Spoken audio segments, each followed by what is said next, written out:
bersama biar kita bisa mengikuti pembelajaran dengan baik juga. Sebelum kita memulai pembelajaran kita hari ini, Ibu meminta salah satu siswa untuk membawa kita dalam doa. Selamat pagi, Allah Bapa kami dalam kerajaan surga, hanya kepada anak Yesus Kristus kami berdoa. Amin. Ini bagaimana? Siapa yang tidak datang sekolah? Semua. Baik anak-anak, sebelum kita lanjut dengan materi kita hari ini tentang prinsip ekonomi dan motif ekonomi, Ibu mau bertanya dulu, siapa yang masih ingat materi kita minggu lalu? Chelsea. Kebutuhan manusia banyak tetapi terhalang oleh asas kebutuhan yang terbatas, sehingga manusia harus mementingkan kebutuhan daripada keinginan. Laura. Masalah ekonomi yang Baik anak-anak, terima kasih untuk jawabannya. Hari ini kita akan belajar tentang prinsip ekonomi dan motif ekonomi. Kompetensi dasar dan indikator. Kompetensi dasar 3.1 mendeskripsikan konsep ilmu ekonomi. Kemudian indikator yang pertama menjelaskan prinsip dan motif ekonomi, dan yang keempat menganalisis macam-macam motif ekonomi. Kompetensi dasar 4.1 mengidentifikasi kelangkaan dan biaya peluang dalam memenuhi kebutuhan. Indikator 4.1.1 menyajikan hasil identifikasi tentang konsep ilmu ekonomi berdasarkan data atau informasi dari berbagai sumber belajar yang relevan. Tujuan pembelajaran dengan model pembelajaran PBL atau model pembelajaran berbasis masalah, kalian diharapkan mampu yang pertama menjelaskan prinsip ekonomi dan motif ekonomi. Yang kedua, mengidentifikasi ciri-ciri prinsip ekonomi. Yang ketiga, menjelaskan jenis-jenis motif ekonomi. Dan yang keempat, mampu menganalisis macam-macam motif ekonomi. Kita mulai dengan materi pembelajaran. Yang pertama itu adalah prinsip ekonomi. Ibu mau tanya dulu, siapa di sini yang sering ke pasar? Saya. Di pasar itu kita bisa memperoleh segala macam kebutuhan yang kita butuhkan dalam hidup. Apa yang kamu buat di pasar? Angel. Membeli kebutuhan. Ketika kalian pergi berbelanja di pasar, apa yang kamu lakukan? Chelsea. Melakukan penawaran. Good. Laura. Menawar dan membeli barang. Menawar dan membeli barang. Betul sekali. Terima kasih untuk jawabannya. Jadi dari jawaban yang kalian sampaikan itu termasuk prinsip ekonomi. Kita pergi ke pasar, modern itu tidak ada proses tawar menawar. Tetapi kalau kita pergi ke pasar tradisional seperti kita punya pasar Cangklong misalnya, di sana itu akan terjadi proses tawar menawar barang. Nah, ini digambar di depan di PowerPoint ini ada kegiatan yang dilakukan di pasar. Situ ada yang menjual dan ada yang membeli. Ketika tawar-menawar antara penjual dan pembeli, ketika kamu menjadi pembeli, apa yang kamu inginkan? Barang. Selain barang, yang kamu inginkan adalah harga yang lebih murah dari harga aslinya. Kemudian penjual juga pasti dia menginginkan harga yang lebih di atas, harga yang lebih tinggi. Itulah yang disebut dengan prinsip ekonomi. Dengan pengorbanan tertentu untuk mendapatkan hasil yang maksimal. Ibu akan memutar video. Kalian diharapkan untuk mengamati video yang akan Ibu tayangkan di depan.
motif yang didasari oleh dorongan dari diri sendiri untuk melakukan perbuatan dan kesejahteraan diri sendiri dan keluarganya. Macam-macam motif individu. Motif ekonomi untuk memenuhi kebutuhan dasar, meningkatkan tarif yang lebih baik, memperoleh keuntungan, memperoleh penghargaan, dan memperoleh kekuasaan. Dua, motif organisasi atau perusahaan. Motif organisasi atau perusahaan yaitu suatu motif yang didasari oleh keinginan suatu kelompok untuk meningkatkan kondisi ekonomi anggota kelompok tersebut dengan bekerja secara bersama-sama, seperti motif ekonomi untuk mendapatkan keuntungan dan untuk memperoleh produksi barang. Baik, terima kasih. Berdasarkan hasil presentasi kelompok 1, saya ingin bertanya, apa akibatnya jika seseorang melakukan tindakan ekonomi tanpa memikirkan prinsip ekonomi? Baik, saya akan menjawab. Menurut saya, akibatnya jika tidak menerapkan prinsip ekonomi adalah munculnya masalah kelangkaan, tidak optimal dalam memanfaatkan sumber daya yang ada, dan terjadi ketimpangan dalam memenuhi kebutuhan dan keinginan. Terima kasih untuk kelompok 1 yang sudah mempresentasikan hasil diskusinya. Yang berikut Ibu persilakan kelompok 2. Silakan. Jelaskan pengertian prinsip ekonomi dan motif ekonomi. Prinsip ekonomi adalah usaha yang dilakukan untuk memperoleh hasil yang sebesar-besarnya dengan pengeluaran yang sekecil-kecilnya. Sedangkan motif ekonomi adalah faktor yang mendorong seseorang melakukan tindakan ekonomi.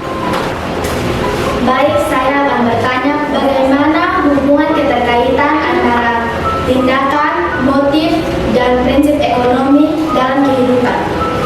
Ekonomi merupakan faktor pendorong tindakan ekonomi, sedangkan prinsip ekonomi merupakan prinsip untuk menilai apakah pengorbanan yang dilakukan dengan hasil yang diperoleh sebanding. Jelaskan jenis-jenis motif ekonomi. Motif ekonomi terbagi dari tiga bagian, yaitu motif, kegiatan, produksi. Bagaimana cara menerapkan prinsip-prinsip ekonomi dalam kehidupan sehari-hari? Baik, cara kita menerapkan prinsip ekonomi dalam kehidupan kita sehari-hari adalah kita harus menyusun daftar barang yang menjadi kebutuhan. Agar kita pergi berbelanja, kita tidak perlu tertarik dengan barang yang bukan merupakan kebutuhan kita. Yang kedua, kita harus membuat skala prioritas agar kita dapat mengetahui mana yang diprioritaskan dan mana yang bukan diprioritaskan. Yang ketiga, kita harus membeli barang dengan harga yang terjangkau dan berkualitas agar kita juga puas dengan segala sesuatu. Berikutnya, kira-kira dari hasil diskusi kita hari ini, mulai dari kelompok 1, siapa yang bisa membuat kesimpulan berdasarkan hasil diskusi kita hari ini? Chelsea, silakan. Kita harus membuat usaha untuk memperoleh hasil yang sebesar-besarnya dengan pengeluaran yang sekecil-kecilnya. Terima kasih untuk Chelsea yang sudah memberikan kesimpulan. Dari hasil diskusi kita hari ini, kita menyimpulkan bahwa setiap orang itu pasti melakukan tindakan ekonomi. Tindakan ekonomi itu dipengaruhi oleh berbagai motif atau dorongan. Motif atau dorongan itu bisa berasal dari dalam diri yang disebut dengan motif intrinsik, bisa juga berasal dari luar yang disebut dengan motif ekstrinsik. Kemudian prinsip ekonomi itu bertujuan untuk memberikan arahan agar tindakan ekonomi yang kita lakukan bisa memperoleh hasil yang maksimal. Jadi itu kesimpulan yang bisa kita tarik dari pembelajaran kita hari ini tentang prinsip ekonomi dan motif ekonomi. Untuk mengecek pemahaman kalian hari ini, Ibu akan memberikan post test dan Ibu akan membalikkan semua.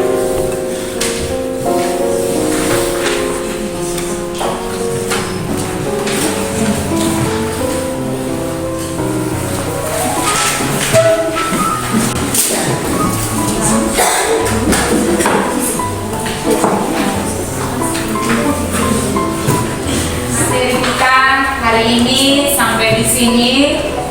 Minggu depan kita akan belajar materi tentang pembagian ilmu ekonomi dan ekonomi syariah. Jadi sebelum kita mengakhiri pembelajaran kita hari ini, Ibu meminta Nova untuk pimpin kita dalam doa.